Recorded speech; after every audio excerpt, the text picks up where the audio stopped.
If this isn't love for the game, I don't know what is.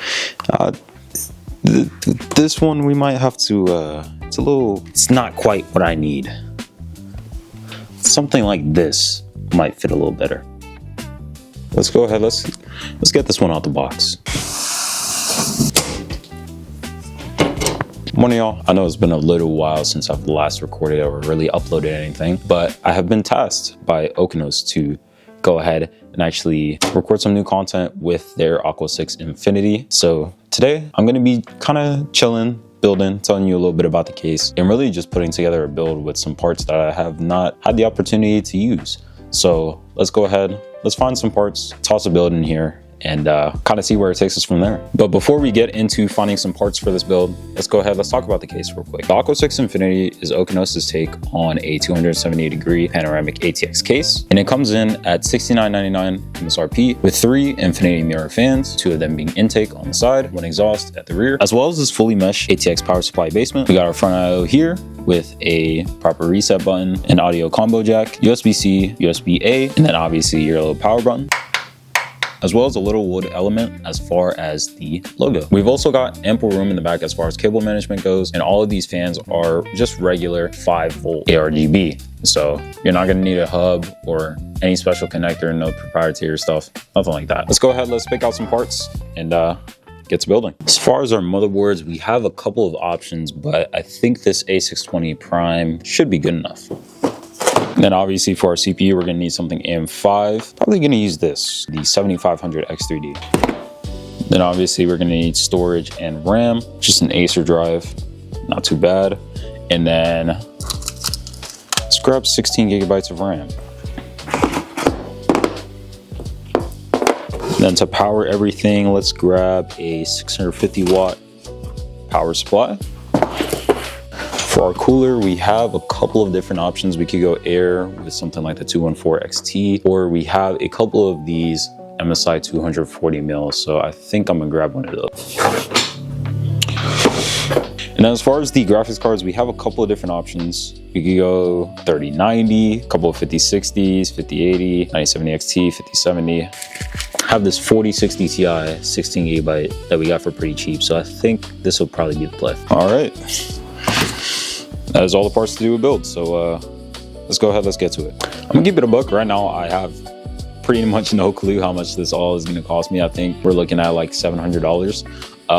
Should be a pretty solid flip at that, but I'm gonna go ahead, I'm gonna get the prices down later. We're gonna do a little price breakdown, everything like that, go into performance pretty briefly. But yeah, let's go ahead, let's just get to building, and we'll go from there. I'm gonna give you guys some more thoughts on the case as well as I'm building.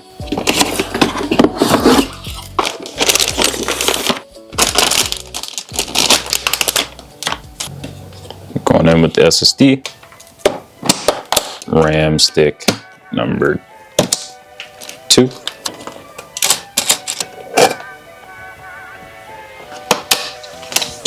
CPU's in. This motherboard being a lower end A620 does not have an integrated IO shield, which is kind of crazy in the Big 26, but thankfully this case has a middle standoff that has like the little ridge to it, so it'll hold the motherboard in for you. Right now it has literally 0 screws and it's sitting up tall, no issues. We gotta hit it with the USBs.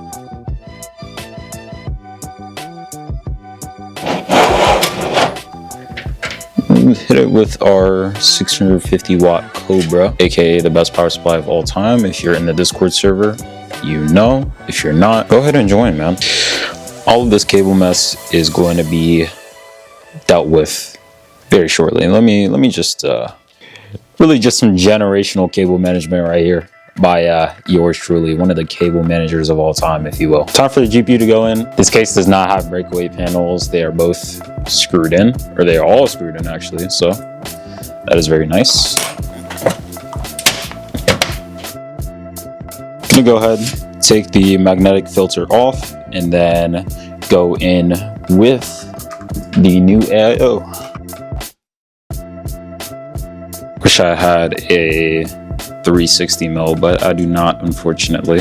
So we'll have to make do with this 240. Overall, so far, this case has been like extremely easy to use. It's very similar to things like if you guys have used kind of like the XPG Invader, Montage XR, Corsair 3500X, very similar to those. So overall, super easy to build. It's been just around about an hour. I have not timed it today. Yeah, overall super easy to build in so far. This case also has a lot of room at the top, so I can actually reach the headers without having to do the little reach around technique, all that. So yeah, there's like actually a lot of room. So I'm gonna go ahead, get the CPU block on there in 3, 2, 1. The build is done. Honestly, it looks really, really good. Let's go ahead, go in for the first boot.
The other RAM kit ended up being faulty, but we did indeed get a post.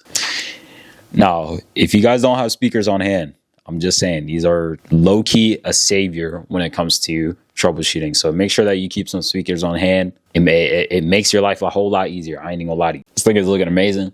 I really love the orange as well with the wood accent as well as the bronze on the GPU. So I'm gonna go ahead and test out a couple games and then give you guys a full cost breakdown as well as my thoughts on the system and the case. So let me just play that for you.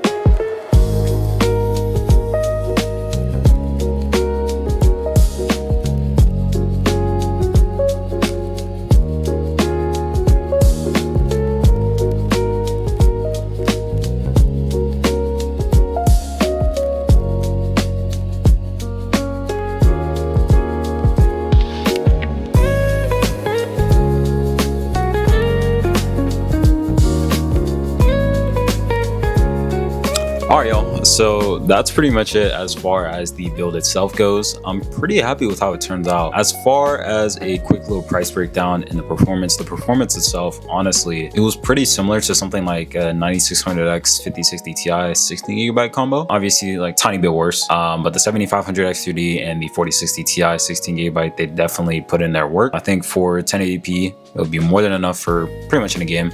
And then 1440p, it can run it as well. Now, as far as the price breakdown, let me go ahead and let me hop into that. Alrighty, so 7500X2D, 4060 Ti 16GB. For the processor, we paid $120. That was from the Micro Center bundle. $64 for the motherboard, $36 for the AIO, $100 for the RAM, $60 for the 1TB SSD, $221 for the graphics card, $38 for the power supply, and then $69.99 for the Aqua 6, which comes out to $710 in total, which is pretty solid. And honestly, that's a pretty solid total. We should be able to flip it for at least, I'm thinking like 1100, 1200, something like that. Really happy with the overall result. Let me know your guys' thoughts down below. I do have a couple more flips in store, so should be I'm back on the content grind. I ain't even gonna lie, you know, but I usually say that every single time I upload. So go ahead, be sure if you guys like the content, be sure to go ahead, like, subscribe, leave a comment. Be sure to join the Discord. That's where all the good stuff is happening. That's where I'm at all the time, regardless of if I'm posting content or not. I'm there. So if you want to chat to me there. Appreciate y'all for watching, and I will catch you guys in the next one. Peace.